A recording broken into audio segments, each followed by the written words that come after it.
Keith, how would you say fall camp here maybe differs from what you experienced at Oregon and Louisville? Oregon and here are kind of similar in like the long days, and we're here until late at night. Or a lot of meetings, a lot of film, a lot of stuff like that.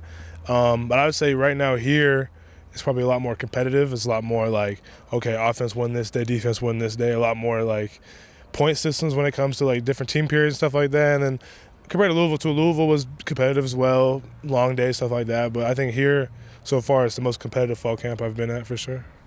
One thing that stands out is you like to use your voice on the field. Sometimes, to call out plays and sometimes to let the offense know about a big defensive play. Is that something you've always just inherently done? Yeah, so it's like kind of weird. Like whenever I got somewhere new, I always try and be kind of laid back and reserved. But then as soon as I get comfortable, I can't help it, and I can't stop yelling. And no matter what it is, I'm on the field, off the field, weight room, meetings, I just can't stop yelling. So it's just who I am. Yeah. New college football game has you as a 75 overall. Is that right, or is that too low? You know what?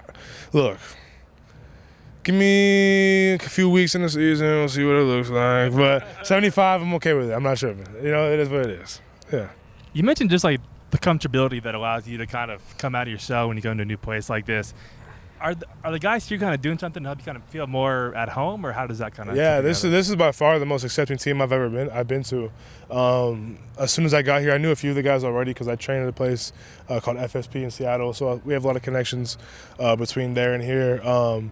But yeah, it was the first place I came into, and it was just like everyone's my brothers from day one, and I became really close friends. A lot of the guys, whether they're kickers, punters, O-line, D-line, doesn't matter. I go golf with the specialists. I hang out with the O-line. It's all around great people.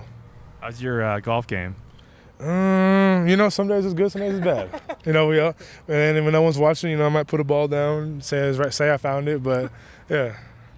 What, as far as just, coming here, what was it about this place and what was that whole process like? Yeah, I've been in college for a while now, so like I didn't need like a big city, the crazy facility, or all the hoorah. I just wanted somewhere where at the end of the day, like the best man is who's gonna play, and you earn you earn everything that you get here. So I want to go somewhere where it was less focused about who's getting paid the most, how much gear we got, and we got this over here and this over here, and more just somewhere where it's all about, look, all we got is right here, and that's all we need, and let's get it.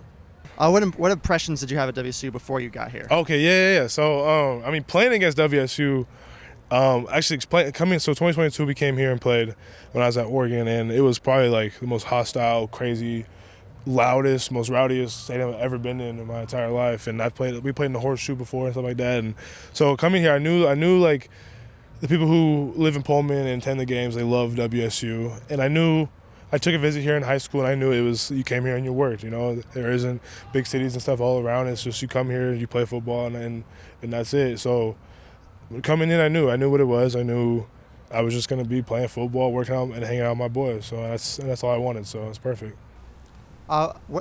What has like kind of your leadership role been, like being one of the older guys, and how do you handle that part of the game? The guys did a good job, like pretty early. So we had a leadership council vote kind of around the first couple months I got here, and I was lucky enough to be voted on a leadership council, and it's kind of been it's been great. We're a player-led team. That's kind of what we focus on. Coach Dicker helps us find what that means and how we navigate that. But it's been great. There's young guys, old guys. We all have a role and a voice on this team where we can listen to each other and learn from each other. So it's been perfect. Sweet. And kind of unrelated to football, could you tell us about your tattoo? It's pretty neat. Yeah. So I got Malcolm X and Martin Luther King on the front page of a Time magazine, and then of course I got my arm, my chest, and all that other stuff. Yeah.